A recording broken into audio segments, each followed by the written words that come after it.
fait.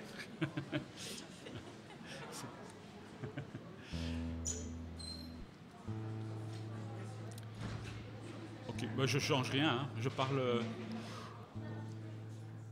Allez, bonjour à toutes, bonjour à tous. Soyez les bienvenus ce matin pour ce culte du 3e dimanche de l'Avent. Ça signifie que nous sommes à 2 semaines de Noël.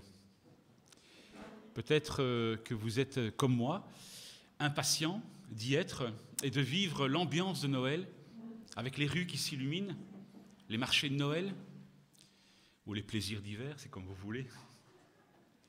Les films de Noël, les célèbres films de Noël qui commencent dès le mois d'octobre déjà à la télévision. Ceci dit, vu la crise, les lumières seront sans doute plus dans nos cœurs que dans nos rues. Mais ce matin, c'est dans la maison du Seigneur dans laquelle nous sommes rassemblés pour le contempler, l'adorer et le louer par nos chants, nos prières, nos paroles et notre communion fraternelle que luira la lumière qui vient de Dieu et qui nous remplit. Je vous invite à chanter ensemble le premier chant, Dieu de lumière. Pendant ce chant, j'invite les enfants qui restent là à nous quitter. Il n'y en a plus beaucoup, je crois. Bon, ok, les autres sont déjà partis. Pour donc à nous quitter pour rejoindre leur club. Aujourd'hui, c'est un dimanche pas comme les autres, c'est-à-dire qu'il y a un atelier création en bois qui leur est réservé. Je vous propose de vous lever, chantons ce premier chant, Dieu de lumière, avec plein d'énergie.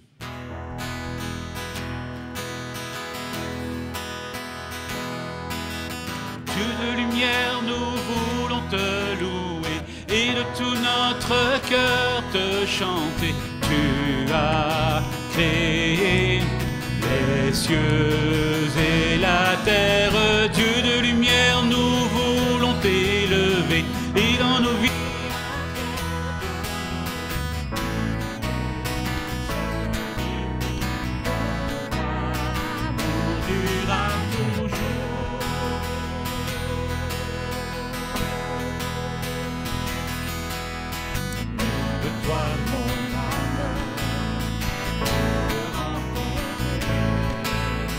Et avec les anges, viens le célébrer.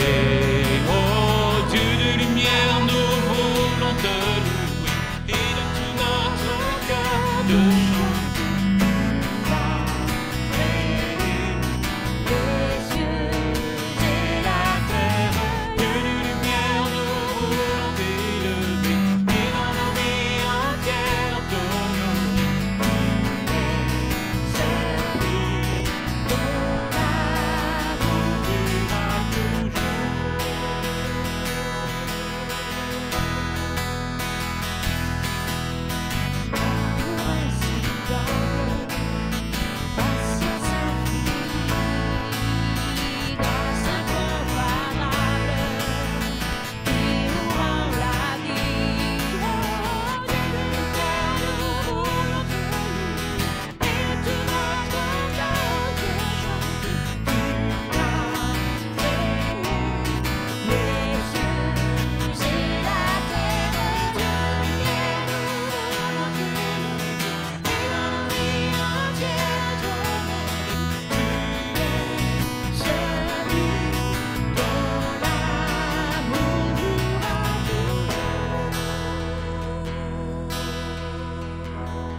Asseyez-vous, je vous en prie. Amour insondable, patience infinie. L'œuvre de Dieu en nous et pour nous se déploie dans le temps. Il nous faut, nous aussi, faire preuve de patience pour que cette œuvre se réalise.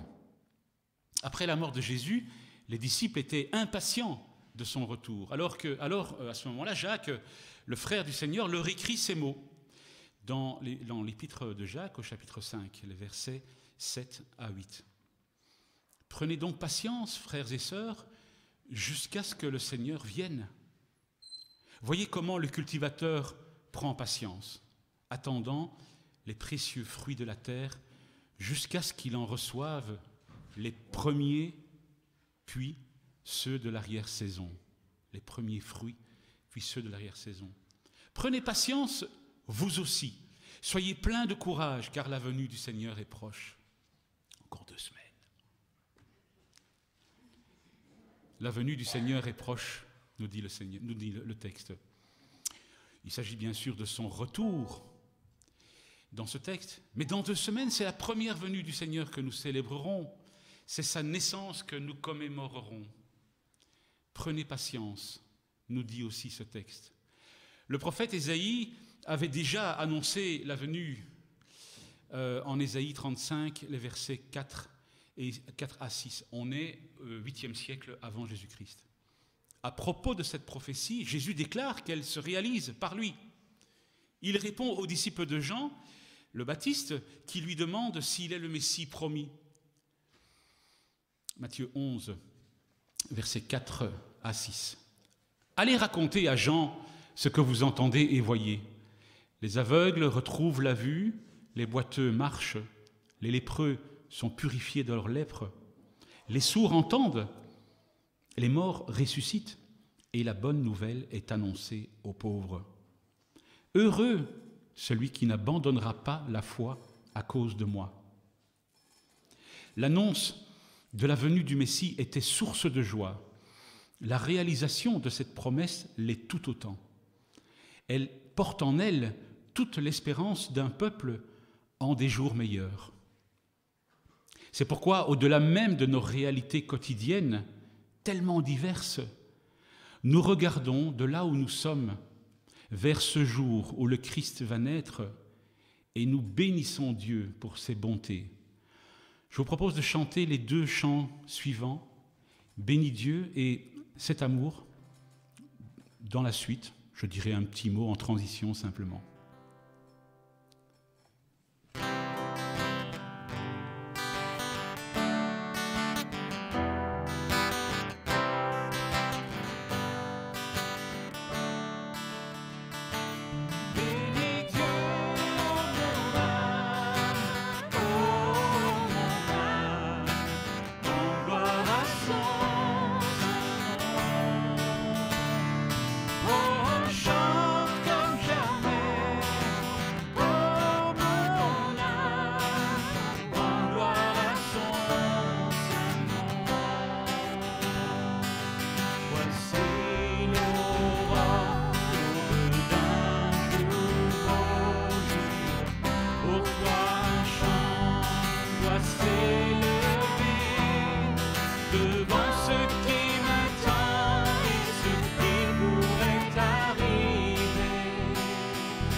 Pourtant mon âme chantera tes louanges pendant des milliers d'années, oui, sans fin.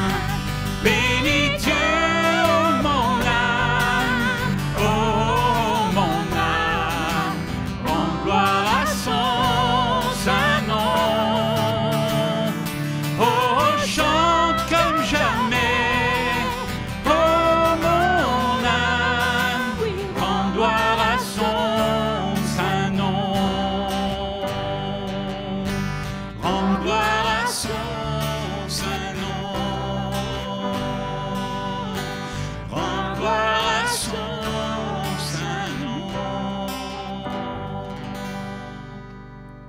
Dieu a entendu vos âmes chanter, j'en suis sûr. L'amour de Dieu libère, l'amour de Dieu restaure. Il rétablit les cœurs brisés, il donne la vie. Cet amour nous appelle par notre nom. Il vient nous chercher là où nous sommes pour nous conduire jusqu'à lui. Chantons-le, cet amour.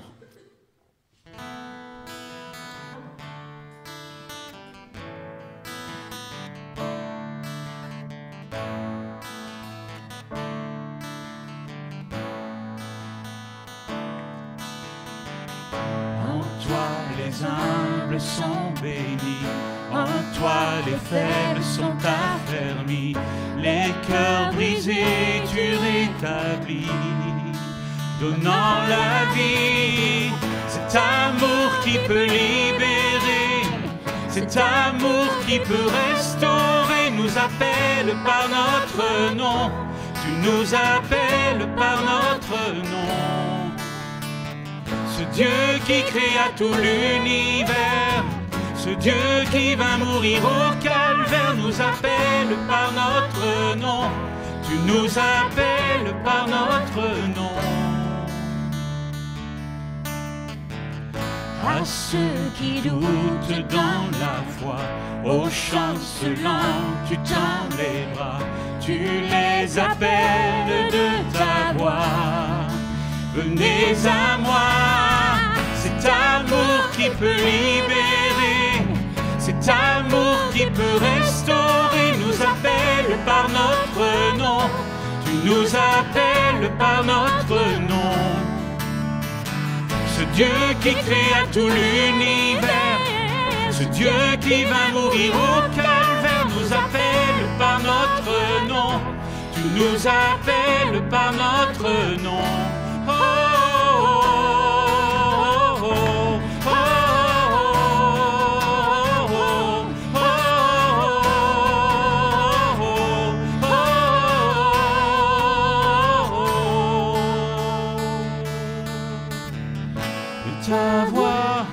De ta voix, tu nous appelles à la croix. De ta voix, tu nous appelles à la croix. De ta voix, tu nous appelles à la croix. De ta voix, tu nous appelles à la croix. Cet amour qui peut libérer, cet amour qui peut restaurer, nous appelle par notre nom. Tu nous appelles par notre nom. Ce Dieu qui créa tout l'univers, ce Dieu qui vint mourir au calvaire, nous appelle par notre nom. Tu nous appelles par notre nom. De ta voix, tu nous appelles à la croix. De ta voix, tu nous appelles à la croix. Merci. Asseyez-vous, je vous en prie. De ta voix, tu nous appelles à la croix. Je propose que nous nous mettions maintenant à l'écoute justement de sa voix. Enfin, ce ne sera pas sa voix, mais ce sera sa parole. La parole de Dieu, c'est la voix d'Ariane que nous allons avoir le privilège d'entendre, nous livrer ce qu'elle a préparé pour nous ce matin, et je vous propose de prier. Seigneur notre Dieu, de ta voix tu nous appelles à toi, par notre nom tu nous appelles à venir vers toi. Et c'est pour ça que nous sommes là ce matin. C'est parce que nous voulons répondre à ton appel et nous voulons ce matin entendre ce que tu as à nous dire. Seigneur, dispose nos cœurs à recevoir ta parole, à recevoir quelque chose de toi, parce que nous savons que la parole pénètre au plus profond de notre être, entre la moelle et les os. Et Seigneur, prépare aussi Ariane, donne à Ariane toute l'inspiration nécessaire pour que ces mots nous rejoignent et puissent habiter en nous. Seigneur, nous te prions ensemble au nom de Jésus. Amen.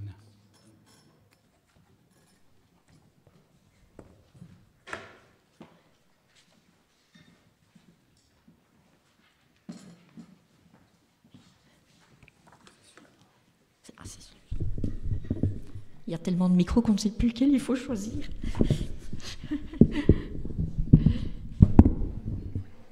Merci. Alors vous connaissez sans doute l'histoire des aveugles et de l'éléphant. Sans doute certains d'entre vous l'ont déjà entendu. On demande à des aveugles de décrire un éléphant en les plaçant devant, derrière et sur les côtés de l'animal. Alors celui qui est près de la trompe le décrit comme un long tuyau. Celui qui est à l'oreille le décrit comme tout aplati, comme une crêpe. Et celui qui est à la patte le compare à un tronc d'arbre. Bref, leurs perceptions, leurs avis divergent. Et cet exemple pose très bien le contexte de notre dernière prédication de la série sur les crises de la foi, basée largement sur le livre de Linda Hoyer et Louis Schweitzer, qui porte donc ce nom, Les crises de la foi. Et cette dernière partie s'intitule « Vivre ensemble la diversité ». Comment bien vivre ensemble dans la diversité ? Quand on sait que pour chaque personne, la relation à Dieu revêt des accents différents, pour chacun d'entre nous ici présents. Quand on sait aussi que chacune de ces personnes se trouve à une étape, une phase différente de la vie chrétienne. Et enfin aussi que les horizons, les cultures d'Église diffèrent. On est tous d'accord, bien sûr, pour dire que l'Église est là pour accueillir les gens là où ils en sont, pour les aider à avancer, mais il faut bien admettre que cette réalité est parfois compliquée à vivre. Alors les auteurs du livre nous proposent d'envisager ce thème, donc du vivre ensemble, la diversité, sous 3 angles. Des angles que je définirai comme suit: l'angle de la diversité de la spiritualité, l'angle des phases du cheminement chrétien et aussi l'angle des conceptions théologiques. Et pour entrer dans le vif du sujet, je dirais que pour bien vivre ensemble, il nous faut reconnaître que la diversité dans la spiritualité chrétienne est biblique. Parce qu'il faut bien le reconnaître, nous avons parfois bien du mal à accepter ceux qui ne pensent pas comme nous, surtout sur le sujet sensible de la foi et de tout ce qui s'y rapporte. Ce n'est pas toujours évident. Et plus d'une fois, j'ai pu observer qu'un courant de spiritualité, ou une dénomination même, pouvait assez facilement en critiquer un ou une autre. Comme si seule notre perception de Dieu, de la foi, était juste et valable. Pourtant, lorsque je lis les Écritures, il est clair que le message prend des couleurs différentes en fonction de la personne qui parle, qui écrit. C'est le même message, on est bien d'accord, mais vu sous des angles différents. Faites le test à la maison. Essayez de lire le prophète Jérémie et le prophète Ézéchiel. Et vous allez vite voir que la tonalité est différente entre les 2 prophètes. C'est le même Dieu, c'est le même message, mais c'est différent. Et dans le Nouveau Testament, c'est encore plus facilement visible. Prenons les évangiles, par exemple. Ils ont tous un message commun, mais on constate que chaque évangéliste a voulu le transmettre selon sa propre sensibilité, selon ce qui l'a personnellement touché. Une parole, un détail, un fait. Et ces détails ne se retrouveront peut-être pas dans les autres évangiles. Alors je vous donne quelques exemples. Matthieu, par exemple. L'ancien collecteur d'impôts, qui avait été habitué à vivre en contradiction avec la loi de Dieu. Eh bien, Matthieu insiste particulièrement sur une vie d'obéissance à Jésus. Voici ce qu'il dit au chapitre 28. « Allez donc dans le monde entier, faites des disciples, baptisez-les et apprenez-leur à obéir à tout ce que je vous ai prescrit. » Donc on pourrait dire que le style de spiritualité de Matthieu, c'est plutôt un courant de sainteté, l'obéissance, la sainteté. Luc, par contre, lui, c'est un médecin. Alors évidemment, la souffrance, surtout des plus démunis, ça le touche. C'est le message de l'amour en action qui le motive. Et c'est donc lui qui va mettre en avant le ministère de libération de Jésus. Il écrit, et c'est Jésus qui parle dans ce texte, « L'Esprit du Seigneur est sur moi. Il m'a choisi afin de quoi? D'apporter la bonne nouvelle aux pauvres. Il m'a envoyé pourquoi? Pour proclamer la délivrance aux prisonniers et aux aveugles, le retour à la vue, pour libérer les opprimés. » Le courant de spiritualité de Luc, c'est plutôt un courant de justice sociale. Et que dire de Jean alors? Le disciple que Jésus aimait, le Seigneur l'aimait. Tout naturellement, son évangile va parler de l'intimité dans notre relation avec Dieu. C'est Jean surtout qui met l'accent sur la certitude d'être aimé, d'être habité par un Dieu qui dépasse nos mots. Et donc là, on pourrait parler d'un courant de spiritualité contemplatif. Il y a cette intériorité chez Jean. Et puis je peux encore prendre 2 autres exemples du Nouveau Testament. Le livre des Actes et les écrits de Paul, l'apôtre Paul. Précisons, ce n'est pas le guitariste, c'est l'apôtre Paul. Là encore, même constat de diversité d'approche du message de Jésus. Le livre des Actes raconte surtout, non pas les actes des apôtres, mais surtout les actes et les manifestations du Saint-Esprit. L'accent est mis sur une vie dirigée par l'Esprit. Nous pourrions donc dire que c'est un courant de spiritualité plutôt charismatique, très charismatique. Et enfin, l'apôtre Paul, entre autres, a transmis le message du Christ dans le monde païen de l'époque. Et donc, il a dû faire face à beaucoup d'hérésies. Du coup, ces lettres insistent très fort sur l'attachement à la vérité à transmettre, sur l'objectivité et l'intelligence de la foi.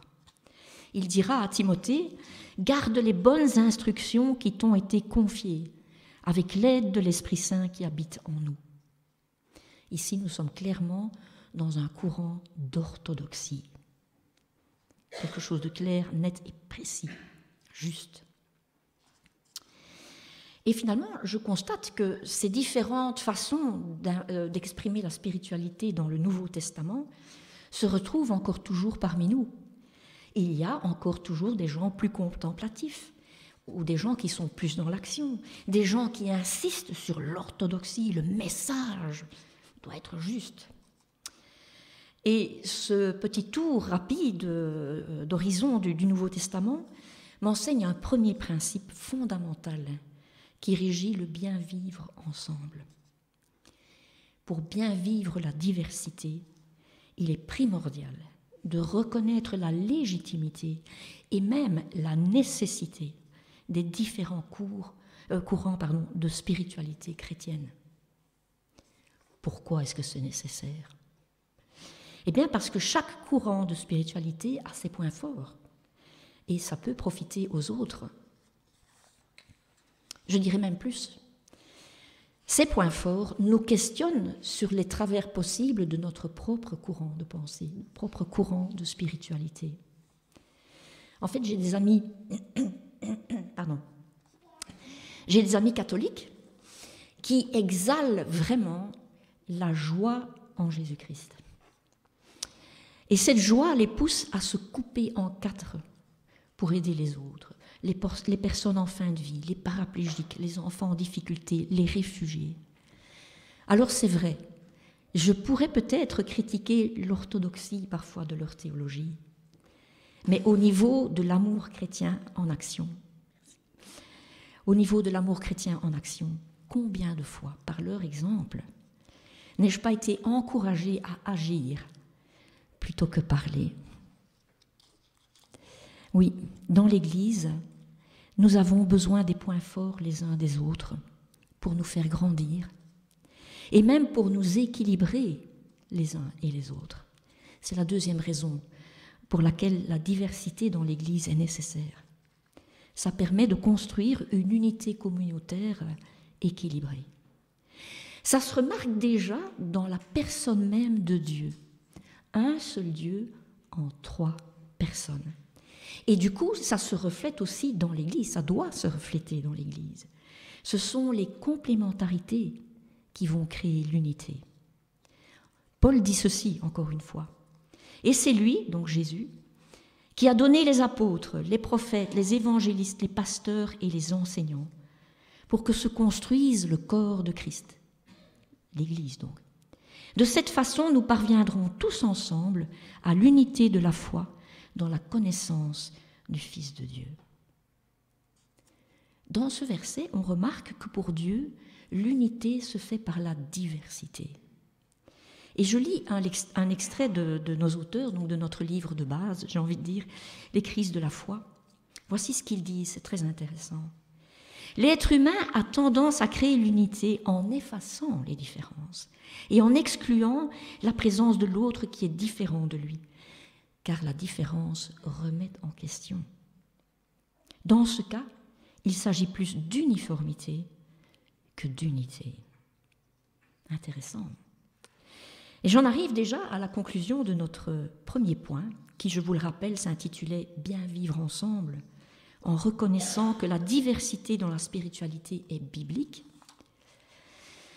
Eh bien, c'est que l'analyse du texte biblique me rappelle que les gens, étant tous différents, ils expriment leur spiritualité de manière unique et complémentaire. Et cette complémentarité assumée permet de vivre ensemble de façon beaucoup plus équilibrée. Et pour compléter, j'ai envie de dire, cet équilibre, il nous faut envisager nos relations aussi sous un deuxième angle. C'est notre deuxième point. Pour bien vivre ensemble, il nous faut aussi reconnaître la diversité des phases du chemin chrétien, du cheminement chrétien. Vous savez, dans n'importe quelle église, une église lambda, des personnes jeunes dans la foi, tout feu, tout flamme, côtoieront un jour ou l'autre des gens qui sont en pleine crise. Et puis à côté d'eux, il y aura aussi des personnes qui seront par exemple en pleine phase d'apprentissage et qui recherchent des réponses claires, et même parfois un peu à l'emporte-pièce, à toutes leurs questions. Comment toutes ces personnes vont-elles trouver leur place dans la communauté? Comment vont-elles pouvoir bien vivre ensemble? Parce que les jeunes chrétiens risquent de pousser un peu trop ceux qui sont en crise, et inversement, les personnes en crise risquent de freiner les chrétiens fraîchement convertis. Et puis les personnes en phase d'apprentissage risquent de donner des réponses sans nuance aux jeunes chrétiens, et peut-être des réponses tout à fait inadéquates aux personnes en crise. Pas si facile que ça. Comment apprivoiser ces difficultés du vivre ensemble? 3 moyens de le faire. Un premier moyen, c'est justement de parler des phases, des crises que nous sommes tous et toutes appelés à traverser dans notre cheminement chrétien.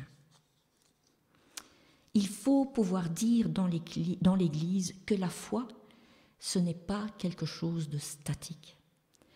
La foi est destinée à grandir, à évoluer, et donc peut-être à un peu changer aussi. Il est tout naturel donc qu'il y ait des phases, qu'il y ait des crises dans notre vie chrétienne. Et nous n'avons même pas de contrôle sur cette réalité. Je ne sais pas quand la crise va arriver, je ne sais pas combien de temps elle va durer, je ne sais pas sur quoi va porter cette crise. Mais le fait de le savoir, le fait d'en parler, cela peut nous aider à dédramatiser les situations conflictuelles. Conflictuelles à l'intérieur et peut-être aussi conflictuelles à l'extérieur. Premier moyen, en parler. Deuxième manière d'aborder les difficultés de vivre ensemble, c'est d'être conscient, consciente du risque causé par le fait de ne pas accepter là où les crises.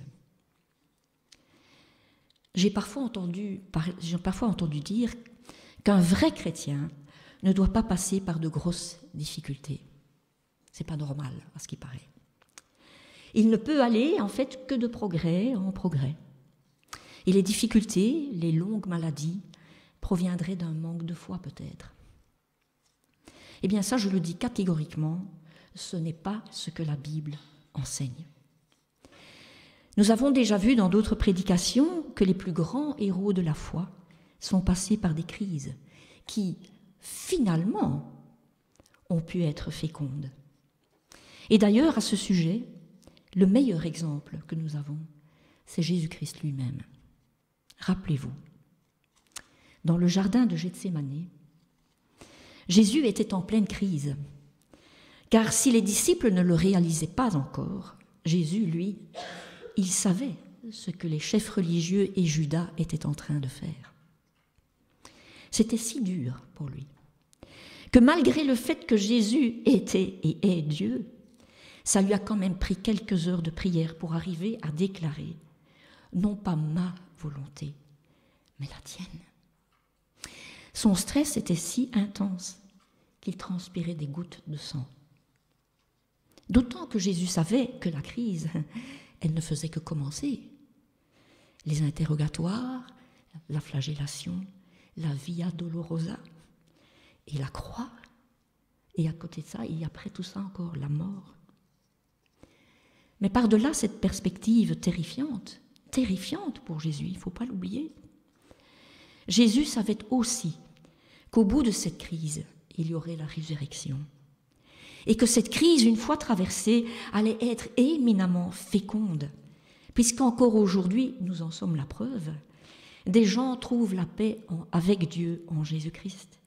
Oui, au bout du tunnel, il y aurait la lumière. Alors que nous apprend cet épisode tragique de la vie de Jésus? C'est qu'avec Dieu, premièrement, nous l'avons déjà vu, nous l'avons déjà dit, nos crises de vie peuvent finir par porter beaucoup de fruits. Mais ce que ça m'apprend surtout, c'est que les crises ne sont jamais la fin du chemin. Même pas la mort. Parce qu'en Jésus-Christ, nous aussi, nous ressusciterons. Les crises ne sont jamais la fin du chemin. Mais maintenant, imaginez, et pendant que vous imaginez ce que je vais dire, je vais prendre un peu d'eau. Imaginez ce qui se serait passé si Christ avait refusé cette épreuve. Qu'est-ce qui se serait passé?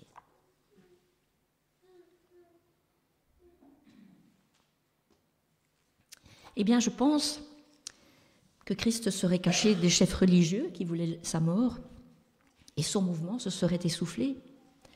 Et où seraient alors les fruits de sa mort, que sa mort et sa résurrection ont produit?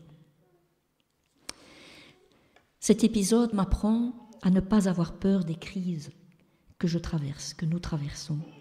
Comme si c'était parfois, on considère ça presque comme des maladies honteuses d'être en crise. Elles ne sont que des étapes normales de notre vie ici-bas. Elles ne constituent pas la fin du chemin, mais elles peuvent être le passage obligé, oui, le passage obligé vers quelque chose de meilleur. Une troisième façon d'apprivoiser les difficultés du bien vivre ensemble, c'est aussi d'être consciente de son propre danger de juger les autres.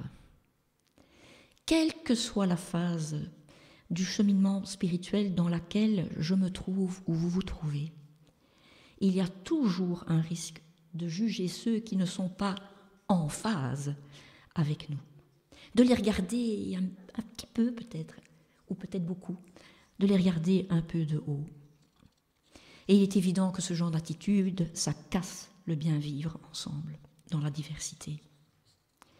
En tant qu'êtres humains, nous sommes tous limités. Et donc, nous sommes tous susceptibles de nous tromper. Surtout en période de crise, où nos points de repère vacillent. Donc, nous n'avons pas besoin de juger ceux qui nous entourent. Ce n'est pas ça le message biblique. Nous n'avons pas besoin de juger ceux qui nous entourent. Nous avons surtout besoin d'être soutenus et accompagnés par eux. Nous n'avons pas besoin de juger les autres, mais nous avons besoin d'être soutenus dans l'Église. Et j'en arrive à la conclusion de notre deuxième grand point, qui, je vous le rappelle, s'intitulait donc « Bien vivre ensemble en reconnaissant la diversité des phases du cheminement chrétien ».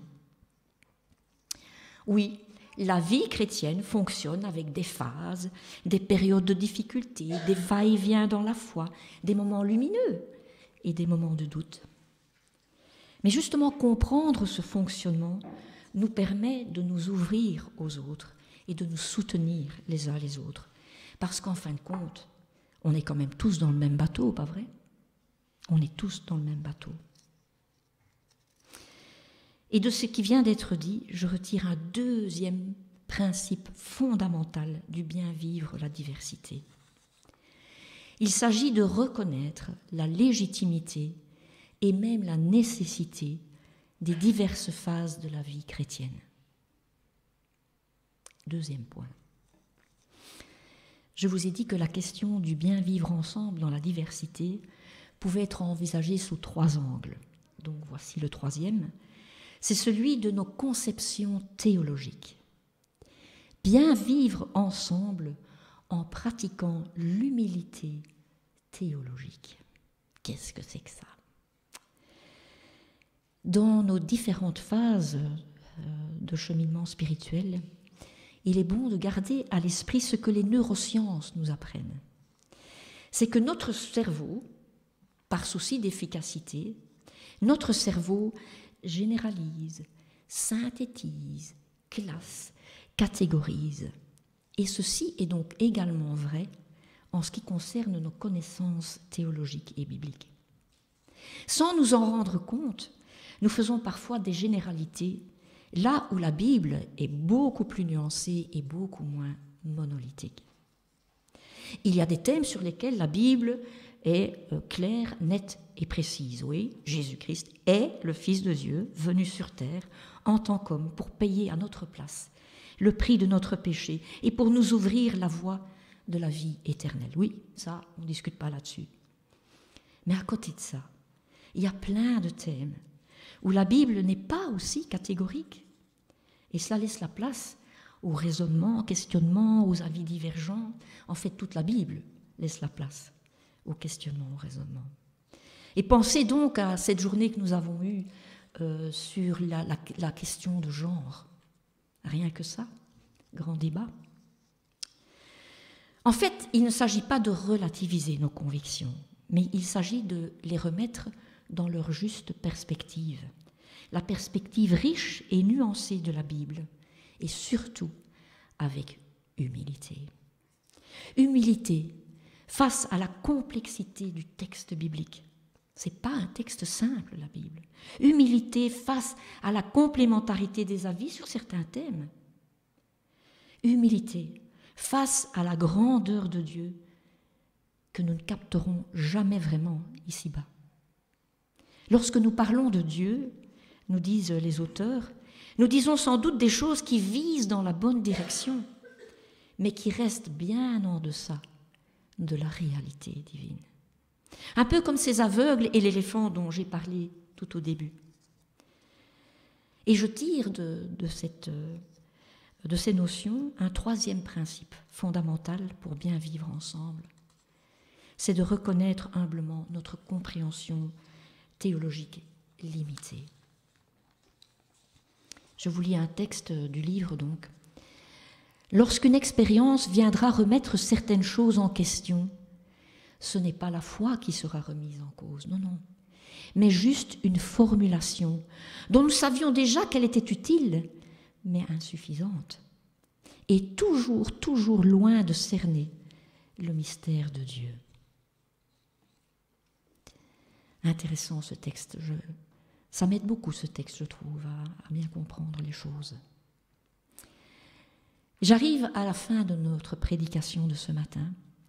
Une prédication qui a tenté de voir comment bien vivre ensemble la diversité, alors que la relation à Dieu de chacun, chacune, revêt des accents parfois très différents, alors que chacun, chacune d'entre nous est à une phase différente de sa vie chrétienne. Et nous avons pu dégager 3 principes fondamentaux pour bien vivre ensemble cette diversité. Les 3 principes, c'est de reconnaître la légitimité et la nécessité des différents courants de spiritualité chrétienne. c'est de reconnaître aussi la légitimité et la nécessité des diverses phases de la vie chrétienne. Et c'est aussi de reconnaître humblement notre compréhension théologique limitée. Et ces trois principes permettent, me semble-t-il, de vivre ensemble dans la diversité avec un certain équilibre. Ils nous encouragent à nous soutenir et à nous respecter, plutôt que de nous juger les uns les autres. Et pour terminer, donc, puisque c'est la dernière prédication et que c'est donc la fin de la série, je laisse le mot de la toute fin de cette série de prédications aux auteurs du livre qui nous ont accompagnés pendant ces derniers mois. Voici ce qu'ils disent. En tant qu'être humain dans un monde après la chute, nous expérimentons tous des crises, des pertes, des situations difficiles. Non seulement ça n'a rien d'extraordinaire, mais c'est une des manières principales par laquelle le Seigneur nous fait progresser. La vraie question n'est pas tellement « mais pourquoi cette crise ou cette épreuve nous arrive-t-elle ?» mais plutôt « où mène-t-elle » Oui, c'est vrai, Dieu nous invite à accueillir les crises. Et je rajoute, à nous accueillir les uns les autres dans notre diversité. Dieu nous invite à accueillir les crises, à nous laisser transformer et à les traverser avec lui, pour recevoir ce qu'il a en réserve pour nous. Alors, à la fin de cette prédication, je prie que notre Seigneur nous bénisse, vous et moi, et nous fasse avancer sur ce chemin de vie, un chemin de vie avec lui. Que le Seigneur vous bénisse. Merci.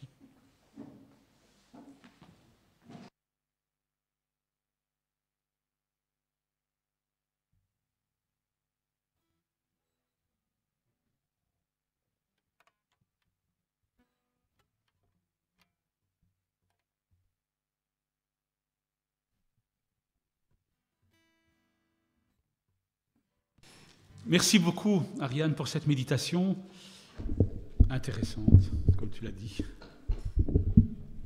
Ça va comme ça ? Oui, oui.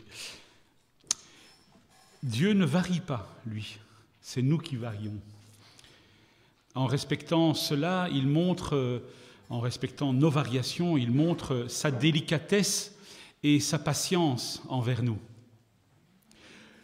Le peuple hébreu qui attendait la venue du Messie a dû être traversé par le doute, plein de foi, au sujet des promesses que Dieu leur avait adressées par la bouche des prophètes. Mais Dieu s'est toujours adapté à leurs doutes, comme il s'adapte aux nôtres. Je vous lis un petit texte de Marion Müller-Collard, extrait de son livre « Éclat d'évangile ». Elle est décidément aride, la vie du Baptiste. Du désert, il passe en prison, et entre ces quatre murs, le voilà pris d'un doute terrible. Attendez.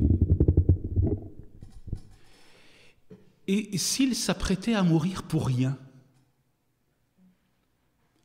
s'il s'était emballé dans une mission vaine, se vouant corps et âme à un opportuniste, comment le reconnaître, celui qui doit venir ? N'est-ce pas aussi cette question qui taraude notre foi, qui la mine et la creuse parfois, qui la propulse au-dessus du vide infini de l'absurdité ? Jésus sait qu'il ne peut pas empêcher ce vertige du doute. Jésus sait qu'il ne peut forcer personne à croire. L'Évangile ne force pas, il invite. L'Évangile perdrait toute sa valeur et toute sa saveur, toute sa force et toute sa cohérence s'il n'était plus cette parole qui souffle à nos portes et nous invite sans nous menotter. C'est pour cela que Jésus répond à nos questions par d'autres questions. C'est l'avènement du sujet et de sa liberté que Jésus convoque en répondant par une question. Il n'éduque pas seulement, mais il élève au sens d'une contribution essentielle à nos croissances. Ainsi nous élève-t-il encore en redevenant à chaque Noël ce nouveau-né vulnérable qui s'abandonne entre nos mains pour nous poser la question de notre amour, de notre responsabilité et de notre courage. Fin de citation. Alors si Jésus a confirmé la promesse qu'a délivrée le prophète Ésaïe en disant que les aveugles retrouvent la vue, les boiteux marchent, les lépreux sont purifiés de leur lèpre, les sourds entendent, les morts ressuscitent et la bonne nouvelle est annoncée aux pauvres, Jésus, lui, a aussi délivré le sermon sur la montagne en Matthieu 5, dans lequel il déclare « Heureux les pauvres en esprit, ceux qui pleurent ou ceux qui sont insultés et persécutés pour la justice. » Paradoxalement, il délivre certains de ses auditeurs de leur maladie et il en déclare d'autres bienheureux, en raison de leurs afflictions. Il leur dit au verset 12, « Réjouissez-vous et soyez dans l'allégresse parce que votre récompense sera grande au ciel. Heureux sont les affligés, car tu viens leur donner la joie. Heureux sont... » Oui, je vais redresser ça, parce que ça a tendance à tomber.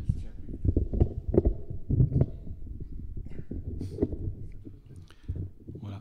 Dans le budget prochain, on sait ce qu'on doit mettre. Heureux sont les affligés, car tu viens leur donner la joie, ta joie. Heureux sont les cœurs brisés, car toi seul les consoleras, car tu nous remplis d'une vie nouvelle.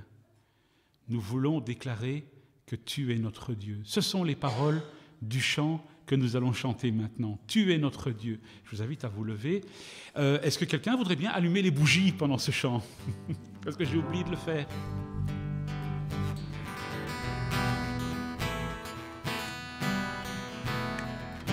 Heureux sont les affligés, car tu viens leur donner ta joie. Heureux sont les cœurs brisés, car toi seul les consoleras.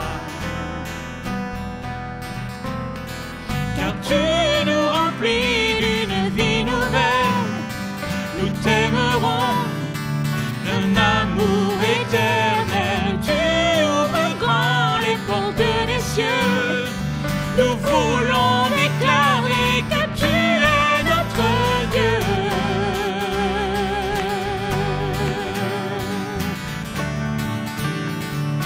Tu es notre Dieu.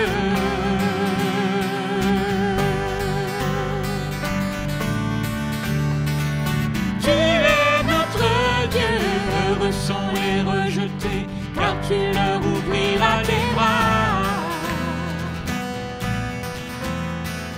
Heureux ceux qui ont donné, car c'est toi qui les combleras. Car tu nous remplis d'une vie nouvelle, nous t'aimerons d'un amour éternel. Tu ouvres grand les portes des cieux, nous voulons déclarer que tu es notre Dieu.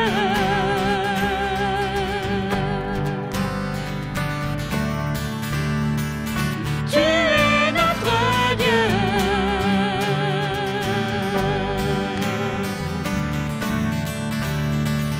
Tu es notre Dieu. Car tu nous remplis d'une vie nouvelle, nous t'aimerons d'un amour éternel. Tu ouvres grand les portes des cieux, nous voulons déclarer que tu es notre Dieu.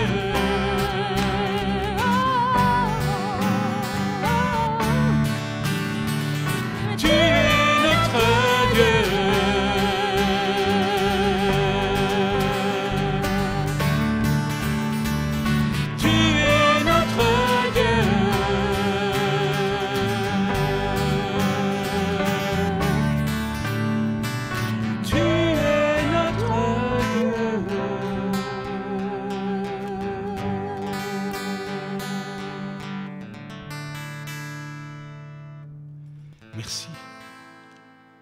Asseyez-vous, je vous en prie. Alors avec ces paroles de ce chant qui font écho aux béatitudes, chacune et chacun est déclaré heureuse et heureux, quelle que soit sa situation. Le Seigneur nous rencontre donc là où nous sommes et il nous remplit d'une vie nouvelle et il ouvre grand les portes du ciel. La voix de notre Dieu qui crée par sa parole, qui nous appelle par notre nom et qui nous déclare heureux et justes en vertu du sacrifice de l'agneau, est comme la voix du berger que les brebis entendent et qu'elles suivent. Dieu nous appelle à lui. Courons vers lui avec joie. Jésus déclare être le bon berger qui connaît chacune de ses brebis et qui donne sa vie pour elles. En Jean 10. En effet, c'est ce qu'il fit lorsqu'il fut condamné et mis à mort sur la croix. Cet événement était en fait le plan de salut voulu par Dieu pour chacune et chacun. Pour que nous n'oublions pas le sens de ce sacrifice, Jésus institua un repas symbolique. Lors du dernier repas qu'il prit avec ses disciples, il prit du pain et il prononça sur lui la bénédiction rituelle, le kiddush, et il partagea ce pain avec ses convives. Il leur dit alors, prenez et mangez-en tous, ceci est mon corps. Par la suite, Jésus prit une coupe de vin et il la partagea avec ses disciples en leur disant, prenez, buvez-en tous, ceci est mon sang. En partageant ces deux signes, les chrétiens, en tant que disciples du Christ, se souviennent que la mort de Jésus leur ouvre grand les portes du ciel. Le ciel, c'est la demeure de Dieu. C'est de là qu'il nous appelle à lui. Nous lui répondons en venant à lui et en partageant le pain et la coupe, comme Jésus nous a demandé de le faire. Alors pendant que les éléments vont circuler, je vous propose de chanter « Celui que mon cœur aime ». Méditons là-dessus également. Si 2-3 personnes veulent bien s'avancer, j'ai désigné personne, hein, désolé, je manque à tous mes devoirs. Merci. Voilà, encore une ou deux, peut-être deux, voilà. Très bien, merci beaucoup.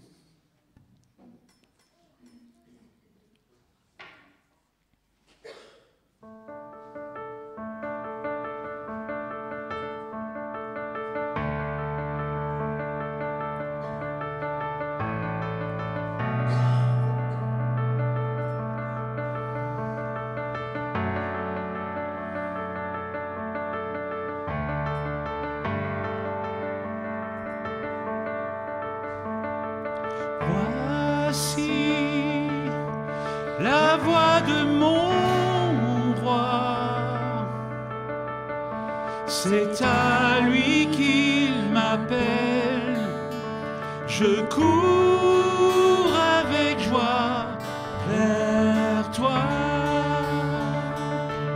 sa parole est ma joie, plus douce que le miel, c'est ma raison, oui c'est mon choix. Il est la vie, il est la voix, chantez-le sur les toits.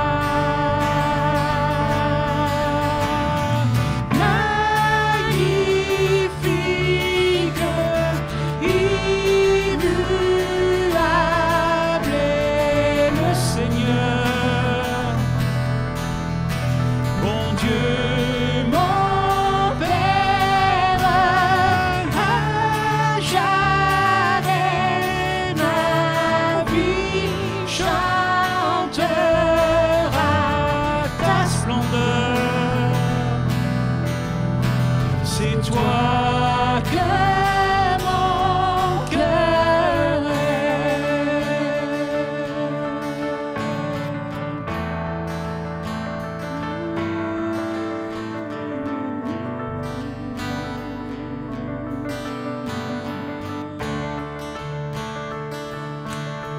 Christ est mon désir, son regard est sur moi. Oh, comment pourrais-je le fuir? Il est la vie, il est la voix. Chantez sur les toits. Magnifique, immuable est le Seigneur, mon Dieu, mon Père, à jamais ma vie chantera ta splendeur. C'est toi que mon cœur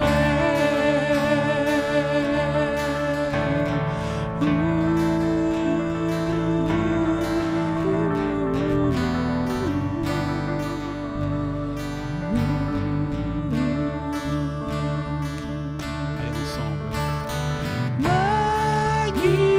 magnifique, immuable est le Seigneur, mon Dieu, mon Père, à jamais ma vie chantera ta splendeur. C'est toi que mon cœur est.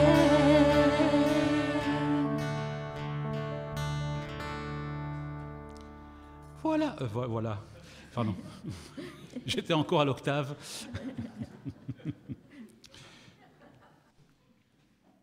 À jamais, ma vie chantera ta splendeur. À jamais. Vous avez sans doute expérimenté ces moments où vous vous mettez à parler de Dieu et que vous vous surprenez tellement vous avez des choses à dire et tellement cela vous fait plaisir. C'est comme si les mots sortaient de notre bouche sans qu'on puisse les contrôler. C'est comme si le Seigneur s'emparait de nos lèvres pour adresser les paroles qu'il veut adresser à travers nous. Moi, je vis ça. Voilà, je suis professeur de religion, il y en a d'autres dans la salle. On connaît ce plaisir de parler, de raconter, et puis après avoir dit des choses, on se dit « Waouh, j'ai dit ça !» Et quand ça fait mouche, des fois, on se dit « Waouh, ça fait mouche !» Chaque fois une expérience merveilleuse. Quelle satisfaction après avoir dit ces mots, qui sont comme une offrande de notre part faite au Seigneur. Parce que c'est ça, en fait. Une fois qu'on a dit ces mots, on est content de les avoir dit, mais parce qu'on a fait quelque chose qui est bien pour Dieu aussi. On se dit, mais c'est chouette d'avoir dit ça, parce qu'en même temps, je présente Dieu, je présente le Seigneur aux autres. C'est une offrande. Eh bien, dans la même dynamique, je vous invite à déposer dans les paniers qui vont circuler parmi vous, une offrande de votre part, faite au Seigneur. Pardon. C'est une offrande, donc elle ne nous appartient plus. Les paniers, ah, sont pas là, les paniers. Ah oui, quelqu'un veut bien les chercher, c'est derrière. Ah, c'est parti. Voilà. Voilà. C'est une offrande, donc en fait, ça ne nous appartient plus. Une fois que c'est mis dans les paniers, elle ne nous appartient plus. Et c'est le même cas pour nos vies. Une fois que nous la donnons au Seigneur, elle ne nous appartient plus. Je vous invite à chanter ensemble « Je te donne tout ».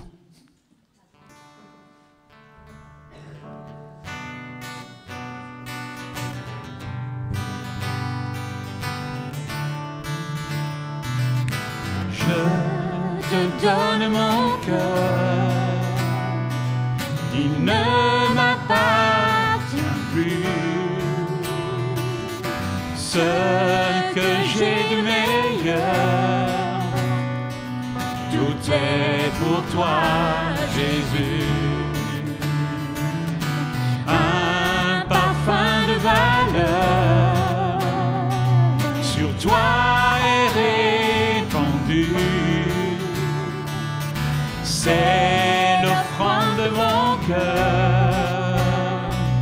Je suis à toi, Jésus. Prends mon âme, prends mon cœur, je te donne tout. Prends ma vie, me voici, je te donne tout. Mon cœur est à toi,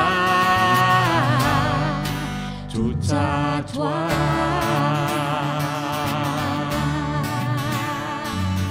Je te donne mon cœur, il ne m'appartient plus. Ce que j'ai de meilleur, tout est pour toi, Jésus. Un parfum de valeur sur toi est répandu. C'est l'offrande de mon cœur. Je suis à toi, Jésus. Prends mon âme, prends mon cœur, je te donne tout.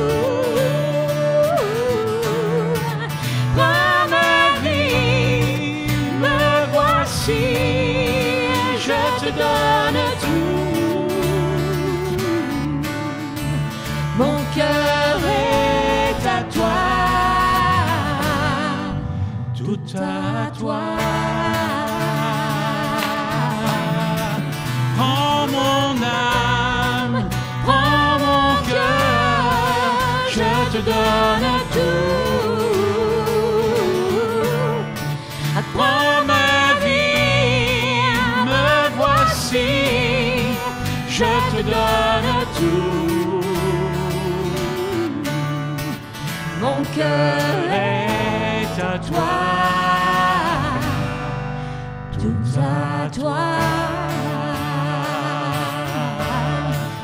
Mon cœur est à toi, tout à toi.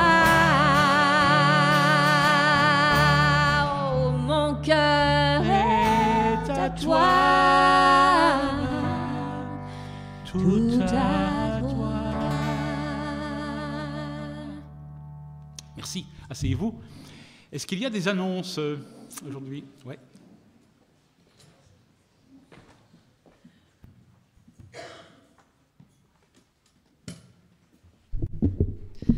Donc aujourd'hui, on va commencer par aujourd'hui, c'est la sortie Stockelfun, Crèche du Monde et Marché de Noël. Et c'est aussi l'occasion de dire un grand merci à toutes les organisatrices pour les sorties qui ont été organisées cette année. C'était vraiment de chouettes occasions pour faire meilleure connaissance et c'est très précieux. Merci beaucoup. Cette semaine, nous avons aussi le jeudi Je prie, c'est le rendez-vous de prière, une demi-heure le jeudi soir, 19h30 à 20h sur Zoom. Là aussi, bienvenue à chacun, même si vous ne pouvez pas venir à chaque fois, bienvenue. Il y a un groupe de maison aussi cette semaine, c'est le groupe de maison à Rixensart. Les autres groupes de maison ont lieu des autres semaines. Notre culte de Noël approche à grands pas, c'est dimanche prochain, le 18 décembre. Et pour marquer ce moment festif, nous allons prendre un petit déjeuner ensemble à 9h45. Là aussi, vraiment, bienvenue à chacun, à chacune. Mais c'est important de s'inscrire pour qu'on puisse prévoir les bonnes quantités.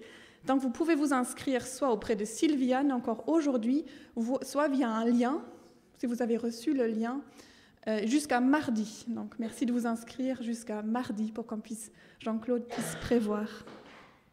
Et n'hésitez pas à inviter vos amis, vos voisins, vos collègues pour ce culte de Noël, pour qu'on puisse partager aussi ce message de la naissance de Jésus, message de joie, avec d'autres. Le 25 décembre, nous avons un culte aussi, tourné aussi autour de Noël, mais pas de culte le 1er janvier. Une dernière annonce, une annonce plutôt pratique. Si vous n'avez pas de problème de mobilité ou si vous n'avez pas de chargement, merci de ne pas vous garer devant pour qu'il y ait des places qui restent pour des personnes qui ont des problèmes de mobilité. Merci beaucoup.